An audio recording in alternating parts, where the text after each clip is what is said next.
Good morning. Welcome to the Bond Sunday morning services. I am Jesse Lee Peterson. Thank you so much for being with me. You can get involved by calling 800-411-2663, 1-800-411-BOND, B-O-N-D.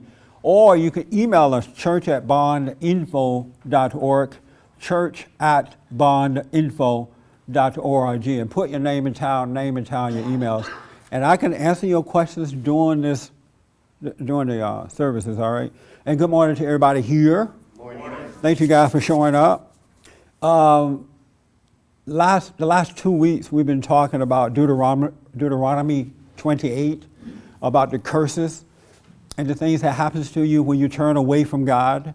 And I gave examples of Detroit, Michigan, the city of Detroit, how because the people have turned away from God and toward government, and they've turned toward leaders, and you have young people who don't work. Morality is gone there. There are no values, and the city is a dry land right now. Everything is dried up, including the people. And I think I asked you guys, the ladies, to take a look at your own life or the situation around you to see if you could see that happening in your life. And we're also supposed to talk about some of the blessings. What would happen if you do the right thing, if you don't turn away from God? Or if you have turned away, you turn back to Him. And so I know everybody is excited about the blessings, because blessings sound better than curses, right? You'd rather think that you're blessed than to think that you're cursed. And so we're going to talk about some of the blessings first. A little later. Anybody have any questions about the curses? You thought about it this week or anything like that? Yes, sir. Okay.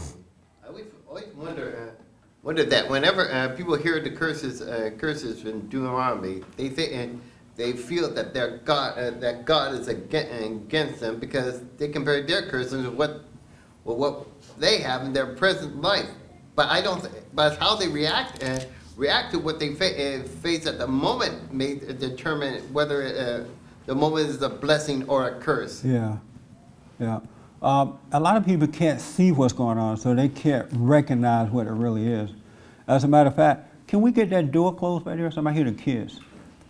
As a matter of fact, I had another example of the curse, and I hate to burden you guys with the curse, but I had a few more examples of it, because I don't think that people recognize these examples as curses. Anybody else having more examples? You guys didn't think about it. You just kind of went through your week and decided, you know what, I'll wait until Sunday to hear what Jesse have to say. Yeah? There's a word in the Bible, yes, sir. Two curses that come to mind right away is people have a very hard time getting married and staying married. That's definitely a curse. Yeah. It's like there's such a war now between the sexes that it's difficult for there to be any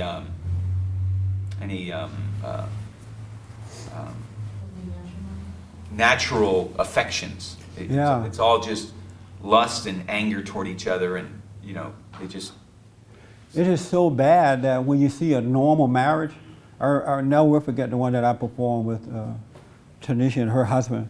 It was so perfect that it just stayed with me, because I don't see that happening anymore for the most part. Exceptions to the rule, of course. But most marriages, the mindset of men and women it's gone now. It's messed up. So that is a curse. There's another word in the Bible that I read about, and I've heard it before. The word is reprobate mind.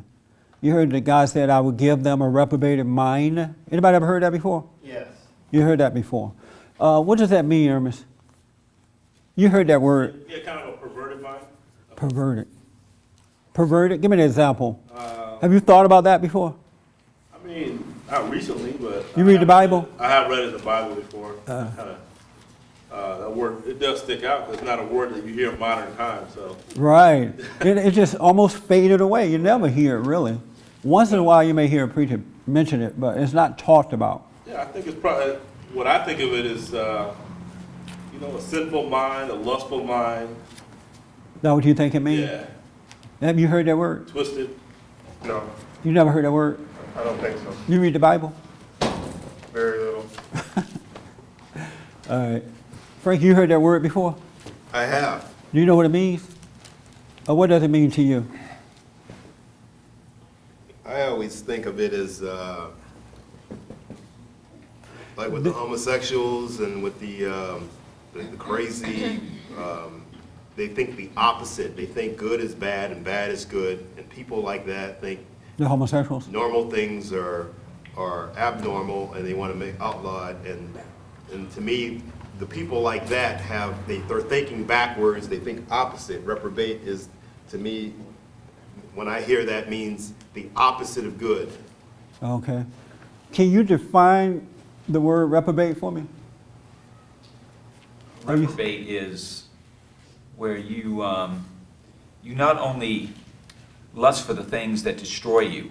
You know, lust and the lust of the earth and the world is what you're all about. You know, gathering things, anger. You don't even think well on even basic stuff. The priorities are messed up. The mind doesn't even function well. It's not Perfect. calm. You're easily upset. That is so perfect. Perfect example. As a matter of fact, I was like Francisco said, I used to think when I would hear the word reprobated mind, I would give them a reprobated mind. I associated that with homosexuality too. I just thought that because they were doing what they did, God just kind of turned them away and let their mind go crazy, right? But I see reprobated minds all the time now. I mean, in so many, in all of our lives, until you wake up, you have a reprobated mind. Right seem wrong. The things you do are wrong when you think that you're doing the right thing. You think that you're making the right decision. That comes from that kind of mindset. Now, this homosexual thing is an extreme. But I was thinking of, and I wrote down some examples that I paid attention to this week. But it's not just with homosexuality.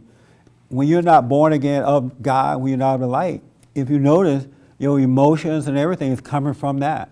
You have doubt, you have fear, you're up and down in the way that you feel, you're dishonest. That's coming from that mindset because you're of your father, the devil.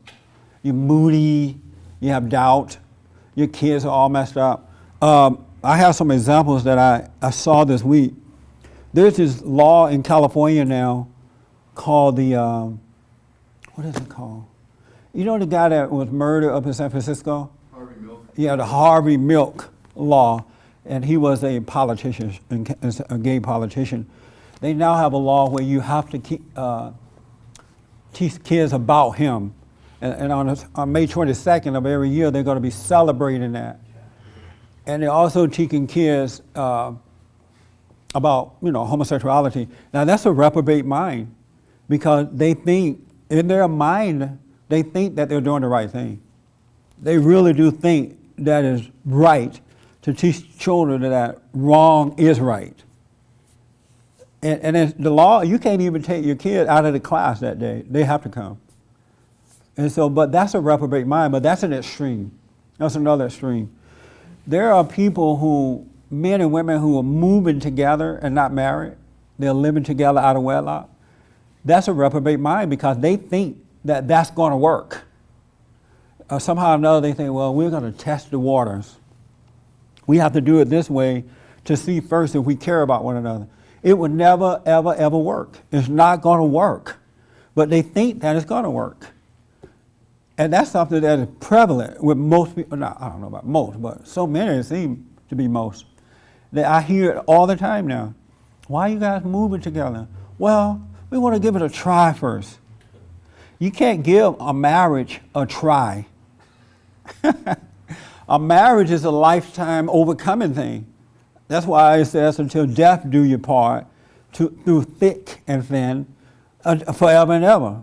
It's not like something you get, but the reprobate mind says, no, we have to test this out. And the thing about it, when you live that way, you're living in hell. And the devil is your father in that relationship. And it's just not going to work out. But people think it will. Isn't that a good example of a reprobated mind? Have you ever thought of that before? Because you think of it in an extreme, like what, the gay thing, but it's much more than that. But I've never heard a preacher lay out other ways that your mind is like that. Never heard it before. Yes, sir. I think the chief cornerstone, the chief indicator of a reprobate mind, Jesus is the chief of righteousness. And he's the chief cornerstone of all that is righteous, his example. Yes. But the chief cornerstone of a reprobate mind is the inability to deal with someone who has offended you without vengeance in your heart. Yes, sir. Because what I told you just a little while earlier, that's the first time I've ever overcome a vengeance that was forming in my heart. I've overcome it and was able to talk to him without trying to get at him when I was bringing up the issue. Yes. That was the first time I can really remember ever. That's another good example. I was thinking about two friends that I know. They had an argument, and it went on for days and days and days. And I'm thinking, this is a reprobated mind here. That's why God said that you should work out your problem before going to bed. Do not go to sleep with this on your mind, because when you wake up, it's worse than it was before it really happened. And a reprobated mind person believes that they can carry this on for days and days because they're in darkness and they cannot see. But a mind that is not like that, that can see clearly, they know that mind understands that it can work, it need to work it out right then and there. And it goes to the limit to try to get it resolved. But if you have anger, you have a reprobated mind, and you think, oh, I can carry this for days, and you really can't. God never told us that we need to hold on to anything for days and weeks and months and years. He said, get rid of it before you go to bed. Forgive right away. I'll get you in a minute. Forgive right away. Have you noticed that? But a reprobated mind tell you, oh, that person offended me.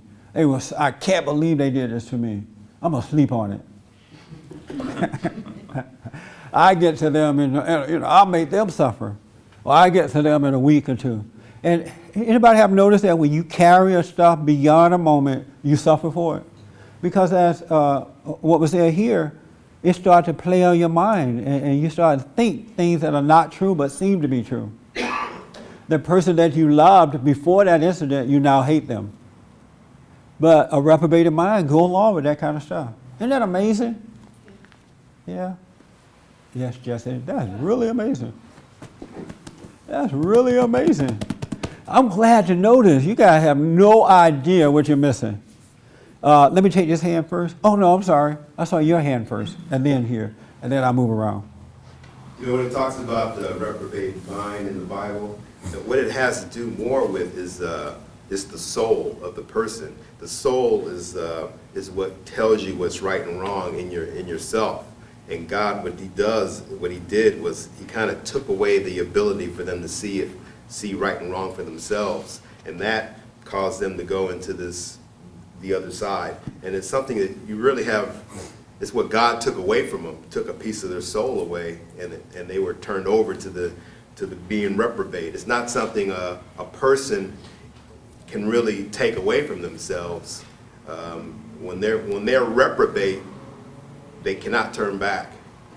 It's well, I don't, and that's a point that I need to think about, because I'm thinking about if God is taking this away from you, or is it that you are rebelling against it? You know, like your ego is now in the way, and you're just refusing to do what's right. And I'm thinking maybe that's because you kind of always, for the most part, you always have something following you trying to let you know that you're wrong. And that's where the pain comes from. You know, you have somewhat of a conscience there. But I'll think about that. It's food for thought. Because I noticed that when we talk to these people with reprobate mind,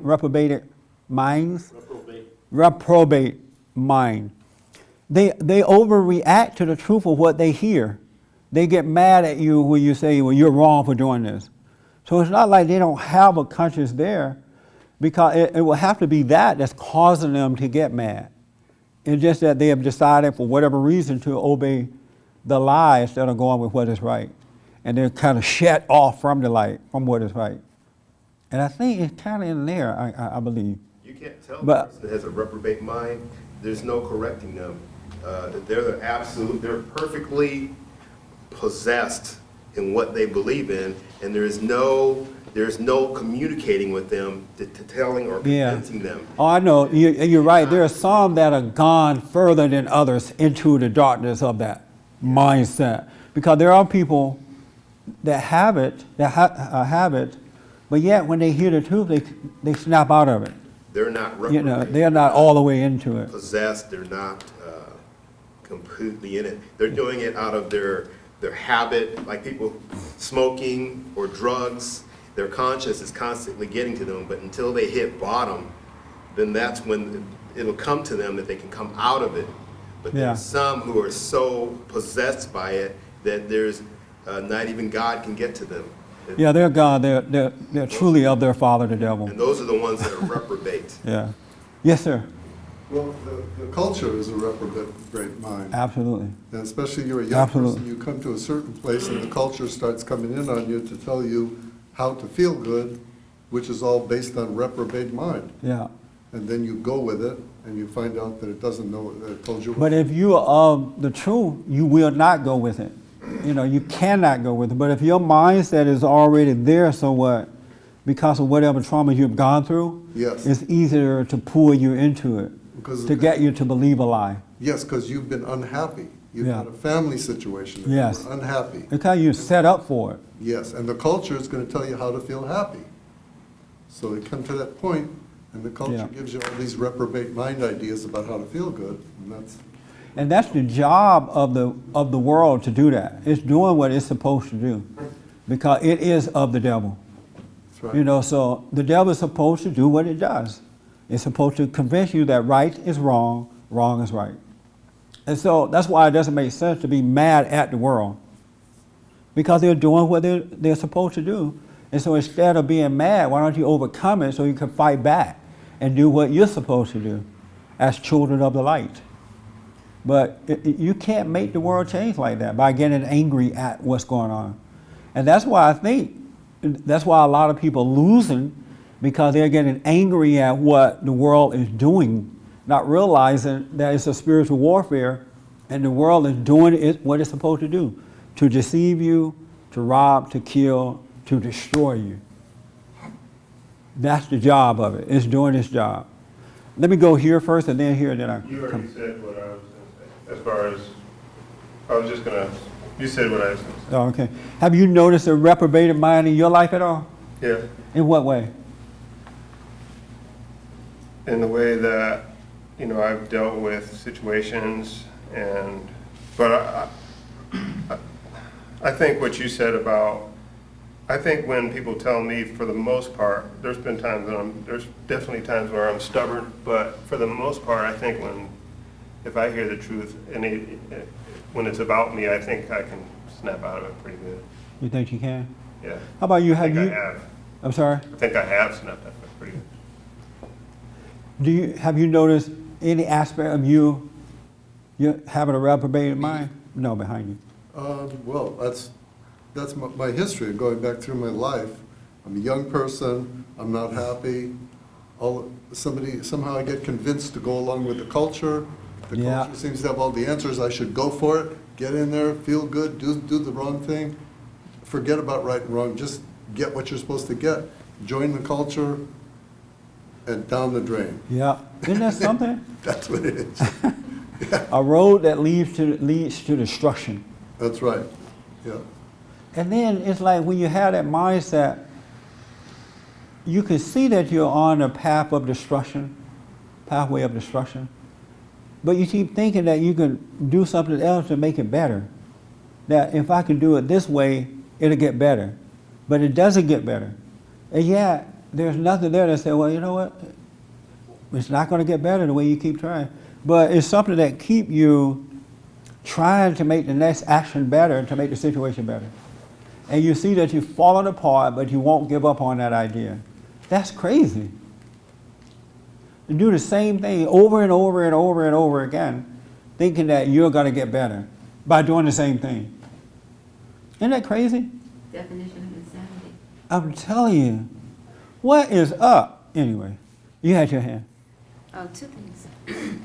I was on my way here a little while ago. There's a billboard back there that says, "Truth hurts, lie to me." Wow. I think it's the name of a movie. It's the name of the TV show. Oh, it's a TV show? Yes. Wow. Yeah. And the other thing is you're talking about a People love lies. Yeah, and they're proving it. Yeah. You don't even have to be subtle anymore. Just straight out, put it on a billboard. Yeah. Here it is.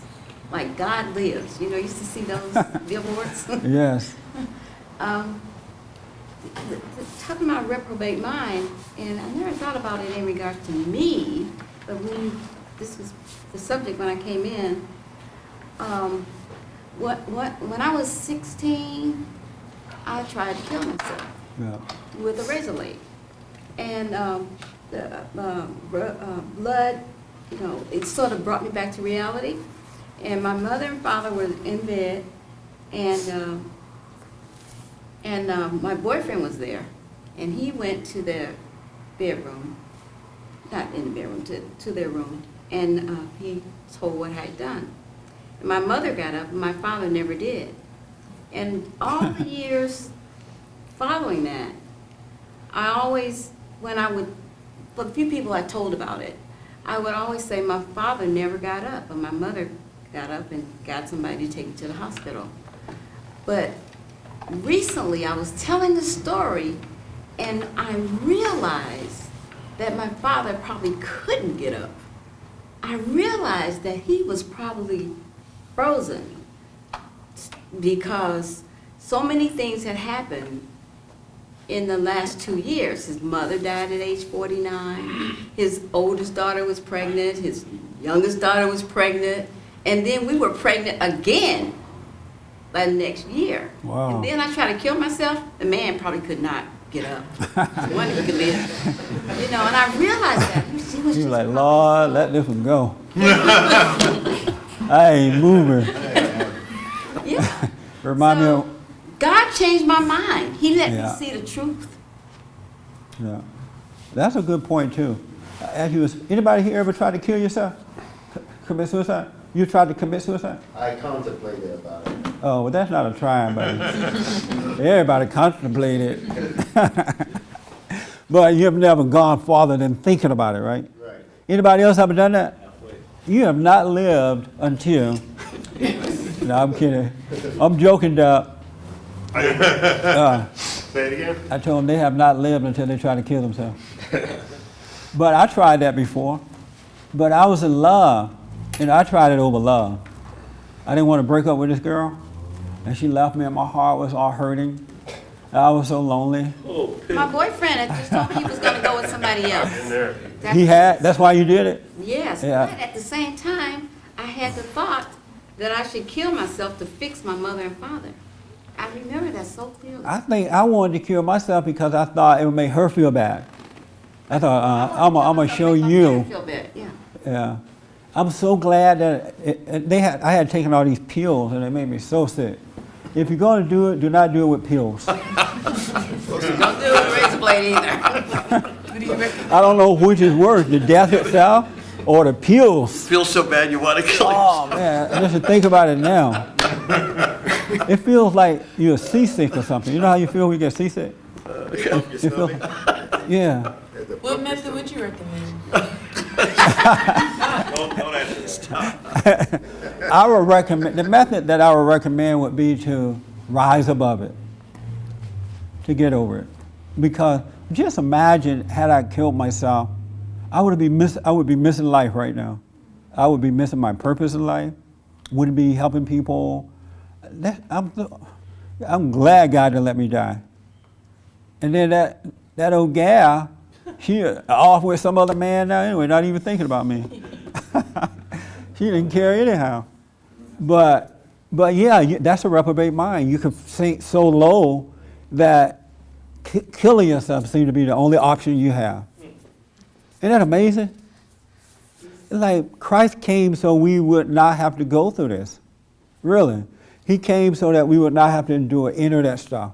It's unnecessary, except for stubborn people. It will pass. But it feels like it's not going to pass when you're in that moment. It's just so crazy. It looks like it's gonna go on, and then the devil telling you how to work it out. You know what? This is gonna last forever. You may well jump off into the ocean somewhere. This will never pass. And you believe the lie. Yes, John. I remember a couple weeks ago, someone, and you made the point that you just repeated that evil's doing what it's supposed to do. Yes. And then we were just talking here about how, the reprobate people and cultures and family cultures. And when you're born into a family with this reprobate mentality, and you don't know that evil is doing what it's supposed to do, it's like everything's stacked against you. Yes. Unless you're just blessed with this seeing, but it's like you're set up to be defeated. But if it's almost when you see that evil's doing what it's supposed to do, it's like a game. Yes. It's lighter, and it can go away. And if one person in that family, especially if a dad or anybody, knew that and could lay it out to you so simply, that ray of light could come in. Yep. And make everything much easier. And you're absolutely right. It become a game then. It's fun. Yeah. You don't get angry at what you have to go through because you can see what's going on. Yeah. This is why we have to turn the fathers back to the children and the children back to the fathers. And what was I going to say?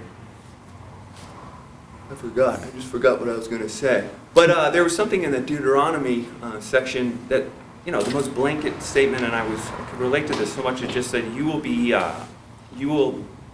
like in the night, in the day. Like it will be darkness in the day. Yes. Wow. And I could see that, and it's like you live in a state of shock after shock, and you're just in the darkness. Yes. And then you just believe that reprobate culture all around you, and that's all you see, and you're just in that game, on that game. Wow. So. This is why I want you guys and ladies to pay attention to yourself. It's easy to point out everybody else and talk about how bad the world is, and you notice that when people speak, they tend to speak about others. They never really speak about themselves and what's going on, because that ego won't let you really go public about yourself. But you see it with a sense of pride and talk about everybody else. But when you start paying attention to yourself, you start seeing those things, and that's when you go free. You start to see, that's why the most powerful thing you can do is to know yourself. Know thyself, and you start to wake up, and you see what's going on around you, and you deal with it. It's not like you ignore what's going on with other people, but you got to put your eyes on yourself and keep them there. And you're going to see everything around you, but you have a different relationship and a different response to it. That makes sense? Yeah. That's why most of you come here on Sundays and you have nothing. It's like you went through the week with no life, no challenges, no nothing. You just come to hear the preacher because your eyes are on somebody else instead of being on yourself. You're mad at everybody else but yourself. You know what I mean? You're supposed to come with something. It's like going to a party. Don't you hate those folks that come to your parties? They never bring a bottle of wine. Have you ever seen those kind of people? Yeah. They eat more than anybody else. And then when they leave, they have a big plate in their arms. But they didn't even bring a small bottle of wine. It's amazing how that is. And so that's how people do when they go to church. They go to church, they never bring a bottle of wine to church. They just want to drink up all the preacher's wine. Take care of that part next week. They just want to drink up the preacher's wine. And you got to wake up, folks. As John said, it becomes fun when you wake up. It really does. Can you imagine living a fun, spiritual life? Yeah. And it's challenging, but it is fun because you can see what's going on. You got to wake up. Don't drink up all the preacher's wine. Yes, sir. About the, I can't remember what the word you said. There's Reprobate. Reprobate.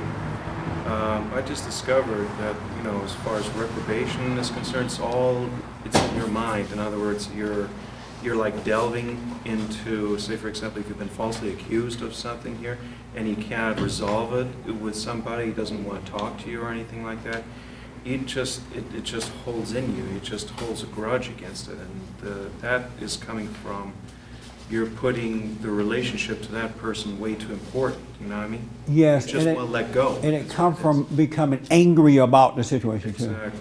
If you don't get angry, if you don't become resentful about it, that mindset would not set in. Right, and it's the moment when I stood still and realized that it's all about life is all about letting go and not hanging on. Yes. That's when it passes. Yes. So one thing, you're right about that. You got to rise above it. Exactly. You got to be still I was- and rise above it. I was in hell, really. Yeah. So, That's what it is. yeah. People with that dark mindset are in hell. They are in hell. Let me just say something to you that you said, John, and then I'll get to the rest of you guys. You're right. If fathers or mothers or both were to have that mindset, that clear mind, and the kids would look at them and follow that mindset, they wouldn't go so, for it. They still have to go a little bit because we all have sinned, come short, we need to repent. But it wouldn't be as dramatic, and it wouldn't last as long in your life. You'll overcome it sooner rather than later.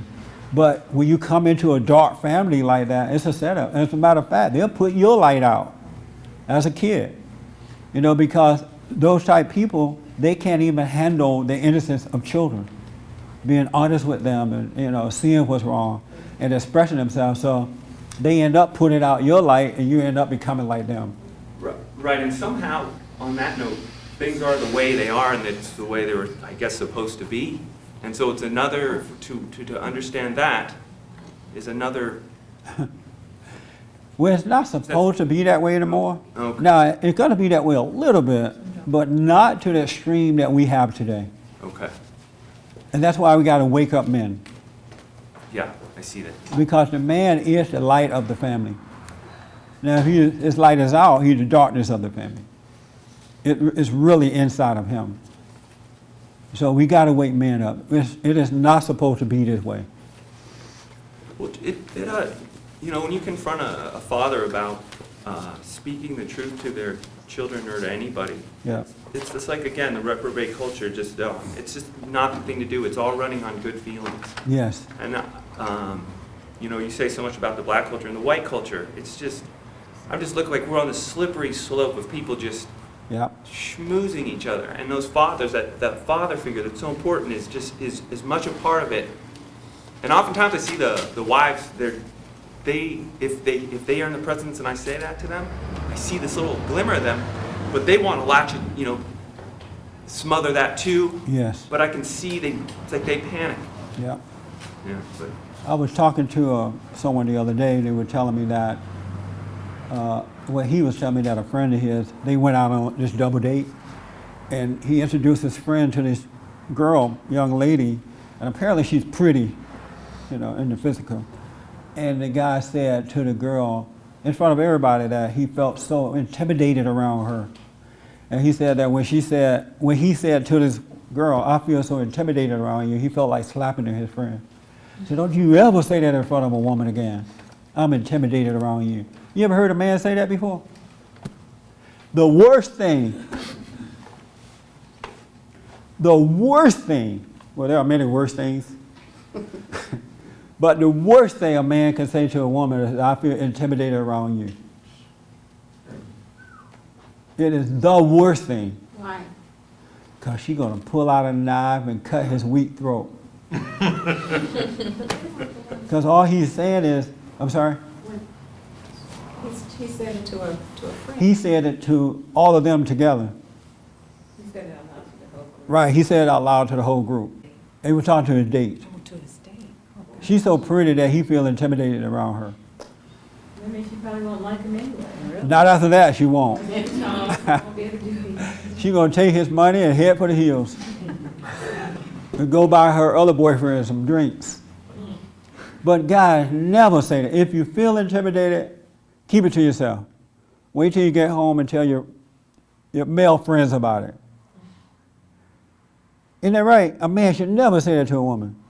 Never say, "I feel intimidated around a woman." It doesn't make sense. That man stuff, I don't see the significance. I don't get the significance that you're about saying don't say to a woman I feel intimidated? Because women hate weak men. And there's no reason to feel intimidated around a woman if you're a man. It should be the other way around. If anybody gonna feel intimidated, it's the weaker vessel. But is there a difference in the feeling?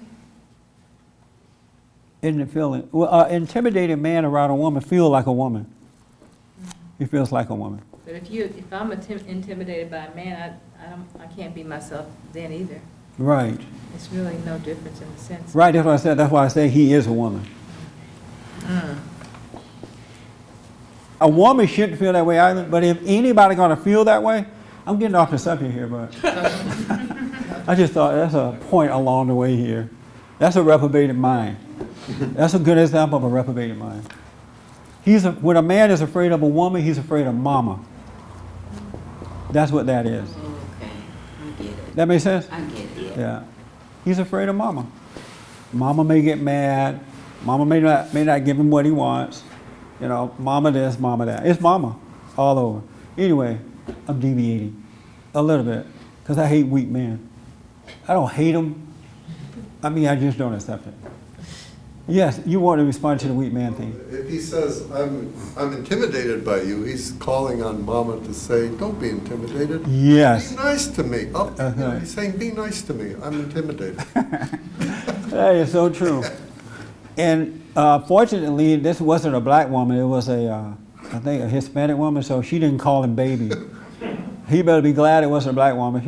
She would have said, oh, baby, don't be intimidated. Mama love you, baby. Anyway, let's move on. I forgot where I was now. You know what? I saw this young man first, and then this young man, and then you. Fine. Yes, sir. You forgot what you had to say now.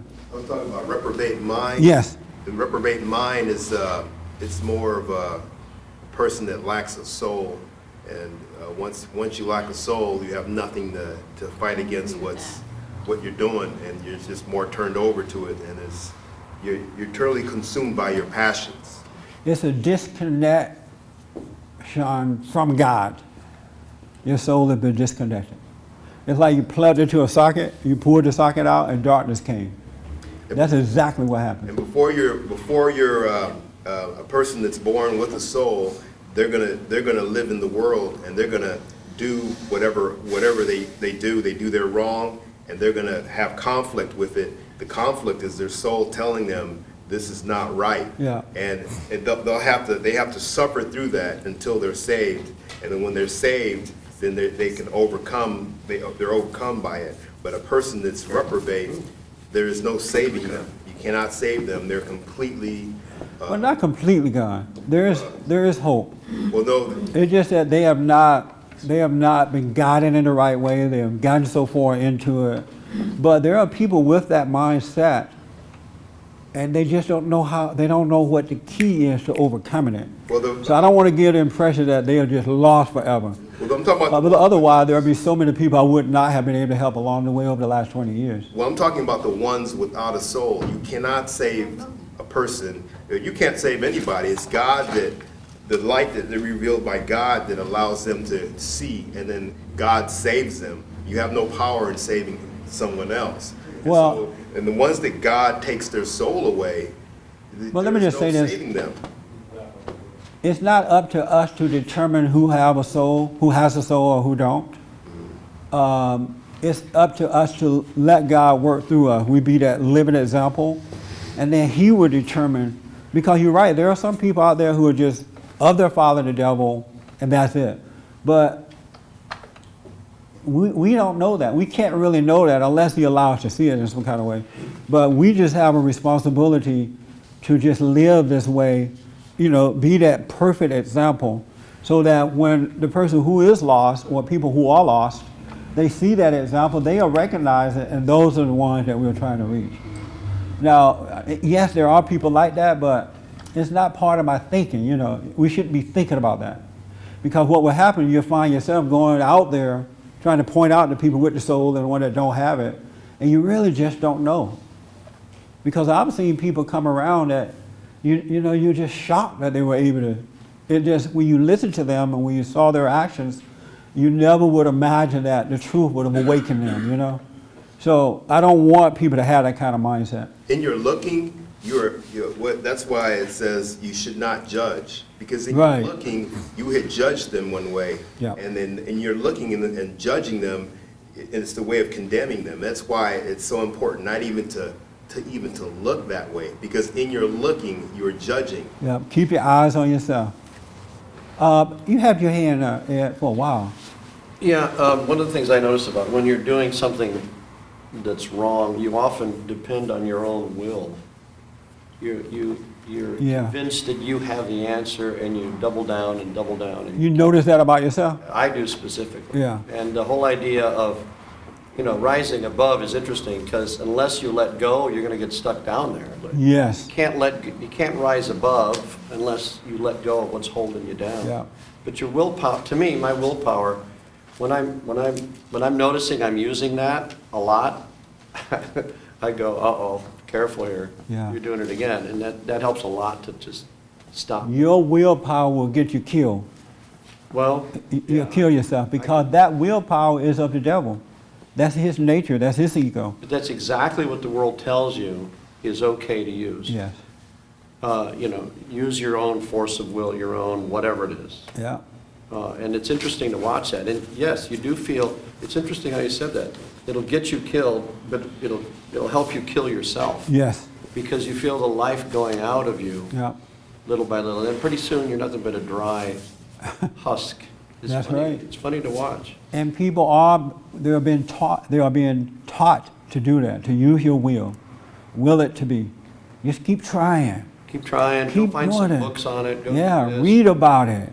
Give yourself affirmations every morning. Wake up in the morning and look in the mirror and see how wonderful you are. I hear Christians they get up in the mornings and they stand in front of the mirror. They say, I am perfectly made. I am made in his image. I am powerful in the name of Jesus. They say these things because the preacher tells them to get up every morning, look at yourself and say how wonderful you are. And the moment they walk out of the door, they're wiped out just like that. The first wrong look, they're done for the rest of the day. Then they got to run in the bathroom all day at lunchtime and repeat it. During every little break they get, they got to go back and tell themselves when they could just simply live. You can't convince yourself that you're wonderful because you're not wonderful. You can't convince yourself of a lie because you have to keep telling yourself that. The same thing when you tell yourself you're not wonderful. You're not supposed to go around telling yourself how awful you are. Now you got to convince yourself you're not awful. You just live your life. Just simply live. Isn't that amazing? Yes, sir. Yeah, that was a good point you made about you shouldn't, you cannot know who is savable and who isn't. Yeah.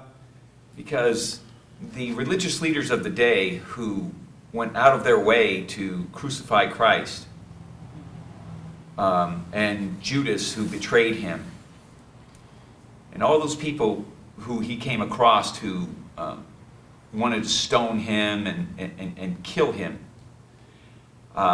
they were exactly like Paul. Paul was exactly like them. Yeah. And he was one of the leaders in persecuting the Christians afterwards. And he was around during the time of Christ. He had nothing to do with them. And yet God chose, this is why, the good book says that we are elected.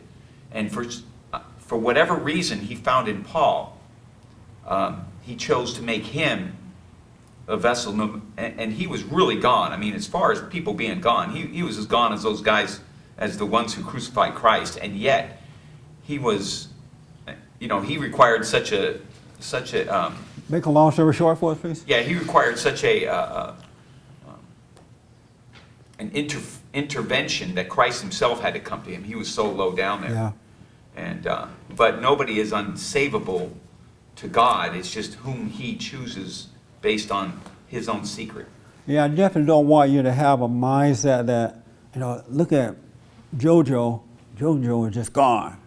I'm just not going to even try with JoJo because they're in hell. And even though I know what you mean, people mind, they pick up this stuff, and they think God is telling them this, and they'll go around, thinking that about it, most people. Oh, look how bad that person is. Ain't no way God gonna be, want that person saved. You just can't make that decision. It is up to God. It's really up to Christ. That's right. Otherwise, I wouldn't be here. Had you seen me like 20 years prior to now, you'd be thinking, you know what? Just is on his way to hell. Let that guy go. His mind is reprobated to the core. You just have to be a living example of what is right. I'm telling you, you can't make the decision. And God will allow you to see it, though. Whatever you need to see about whatever, He will allow you to see it. You will know. Yes, ma'am. Yeah, you said just live your life. I know I've said this before, and I just haven't got it yet. Yes. And be patient with yourself, too. What does that mean? I mean, ask your question first, and then I'll go to that. Well, that's what I was going to ask. What does that mean? To be patient with yourself? No, to just live your life. Oh. Because on one hand, you don't want to have a reprobate mind, and I know you can't will yourself to have it or not, Right. but you want to be still, and you want to listen, and you want to hear. But on the other hand, like you said, you have to live your life. You have to stop meditating at some point. You have to live your life. You have to stop what? Meditating at some point. Why? Well, for the day, for the moment, you can't meditate all day. Oh, you mean like sit still and meditate? Right. Right. You have to live. So how do you know that the decisions that you're making, because if you have a reprobate mind, you think that good is evil and evil is good, So how do you know the decisions that you have to make that day are the... Very good question. I love it. John want to respond, and Patrick, and then I will. They both raised their hands, so I'll let them respond. My answer to that, for those of us who are stubborn, and I think I'm rather stubborn, is, there's sitting still and letting go and being patient. It sort of strikes this note in me of being really calm all the time. And I avoided a lot in my life by just avoiding and sort of being calm, being casual, going along with things, harboring all that repressed stuff. And so learning to be competitive, as life often requires you to do, and just being active and engaging, going after what you have to do, I think it requires taking chances where you might use your ego, but by being open to learning about yourself, you can't be afraid of trying things, making mistakes, failing, but learning from the situation. Yeah. So you can start knowing yourself and separating yourself from that ego, and feel the pain of it, and knowing what works and what doesn't work. Because you can be like, okay, I'm going to handle the situation, and then you can do too much and be a slave. Yeah. And somewhere in there, I think you just have to not be afraid of making mistakes. That's my best answer. Okay. Yes, Pat. I found there's no difference between prayer and life itself. In terms of watching, there's no difference. So it's not like you put this hat away and then go on to your day and do something different. You have the same awareness as you go to your day and to see what you're doing. There is no way, if you do put it aside and go through your day without awareness, then you are a reprobate mind without chance of being saved. Or you want to respond to that? I like what he said. Oh, okay. Yes, sir. Long story short, because of time. I will. The reprobate mind, another way of saying a reprobate mind is to say a mind that's filled with vengeance and anger. And when you have that as your spirit, that's going to be your response. So when you feel sorry for yourself that you're not getting it, you're not getting the answer to live right, it's because you have this vengeance in your heart about God. He's not treating you right. He should be giving you this. And the vengeful mind just affects everything. It has different symptoms like anxiety and fear and all this stuff, but it's a vengeful, angry mind that is really what you're running off of toward God and everybody else, yourself included. I'm going to give you an example of everything that's been said. And John's going to come up and be my reprobated mind. come and be my reprobated mind for me. John, What do you want me to do? come up here and be my dark mind. Get up there and do that? Yeah, come on real fast. Just have him stand there. Right, he's just going to be a Just don't take your mic. okay, don't take my mic home. This is my reprobated mind. He's a dark mind. I'm going to just say out loud what I'm going to do, and you're going to be the reprobated mind and tell me how it's not going to work. All right? You're going to tell me all the negative about what's going to happen. First, what I do, I get up in the morning and I sit quietly and just, close my eyes, relax, and have the prayer time so that I can become conscious of this mindset that's not mine. Okay? And then the moment I'm done, even sometimes when I am sitting there and praying, this mindset is still talking to me. Oh, you don't feel. What do you normally say to me when I'm sitting there with my eyes closed praying? What are you going to do? Come closer. You got to come closer. Today? Come closer because I can hear on the mic. Come on. What are you going to do Oh, today? dark mind. You get closer to me when I'm praying. Right. So what do you say to me while I'm sitting there like this? Said, what are you going to do today and how are you going to do it? Yes. He's talking to me while I'm sitting there. But the beauty is I can see him talking to me. I recognize that voice as not being the voice of my Creator. And so and because I recognize it, it prevents me from believing in it. That makes sense? Even while I'm sitting there. And what else do you say to me while I'm sitting there? You're not doing this right. Yeah. See? This is a good dark mind. Have he ever said that to you while you're sitting there? Yes. Anybody else? Yeah. You're not doing it right. What other thing you say to me? Just one example, dark mind. You're kidding yourself. Yes. But the beauty, you are now separated from that dark mind, just as he is separated from me now, and you can see it. And so when you're done praying, by just sitting down, when you're ready to start your day, you're done, you're still in that mindset, in that, as you call it, meditative mindset. You're still conscious. It's not like you have stopped being conscious because prayer time is over. When God said that we should pray without ceasing. So what he's saying is that he wants you to have that mindset all day long, all the time. Now you're going to go in and out because you're like a little child growing. So you're going to go in and out of it, but you're now growing with this mindset. But the dark mind is still talking to you, during the day. Like, for example, I got to go do my radio show. I got to rush to the studio. And you say what to me, dark mind? You're not going to know what to say. Yeah.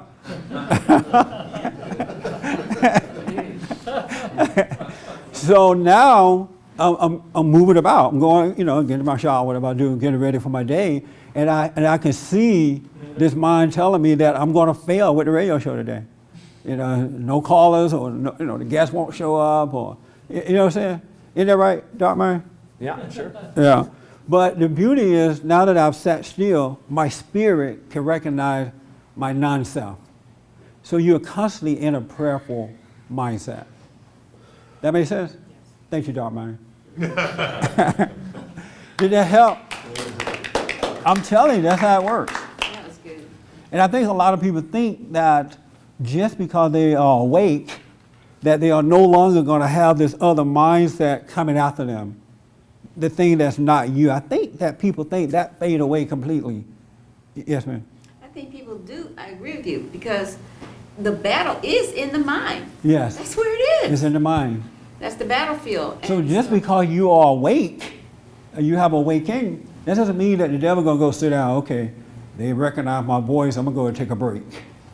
The old dark mind still talk to you to get you to feel things and think things that are not true. Did that help a little bit? Yes. A little bit. My question is how, the decisions that we have to make, how do we know that they're... Oh, okay. The decision that you have to make, when you're in this mindset, you're awake, things come. Things happen, so you have to see what to do about them. You'll see that, well, I got to make a left turn here because where I'm going is at the end of the road. Or I need to work out this report. you know, like things happen so that you can work on them. You know, your next step is shown to you what to do. Situations happen, and if you stay still, you can see how to work out those situations. So you don't have to make decisions.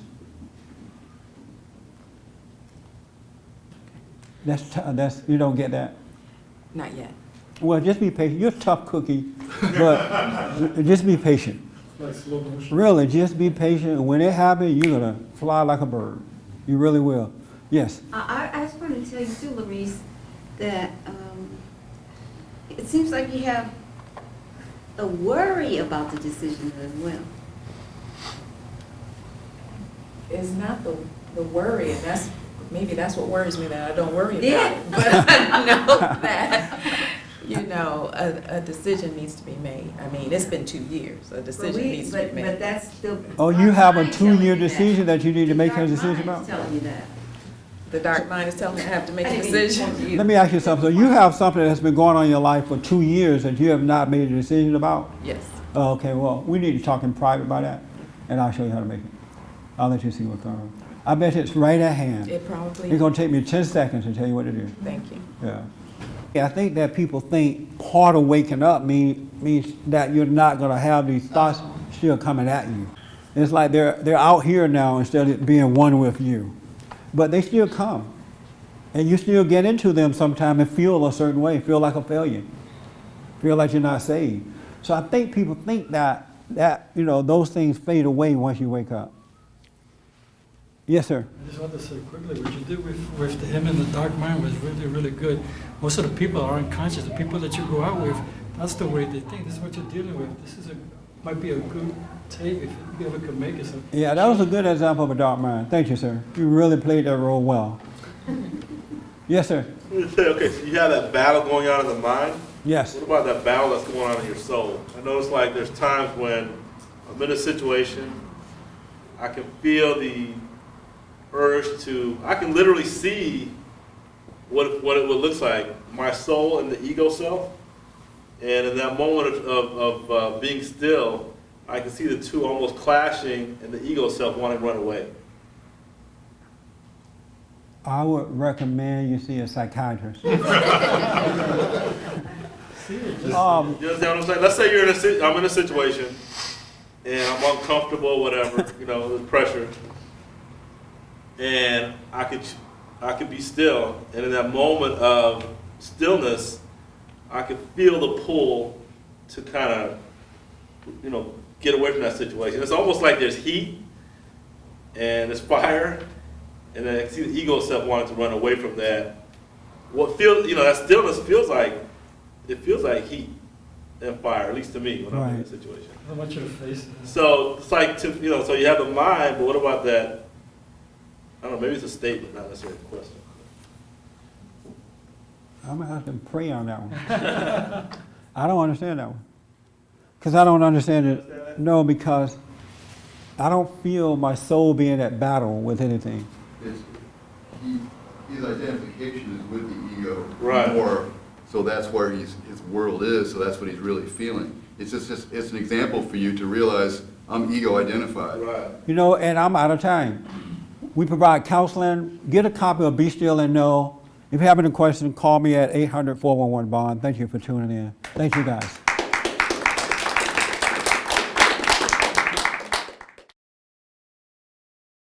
For more information or to purchase a copy of this show, visit us on the web at www.bondinfo.org or call 1-800-411-BOND.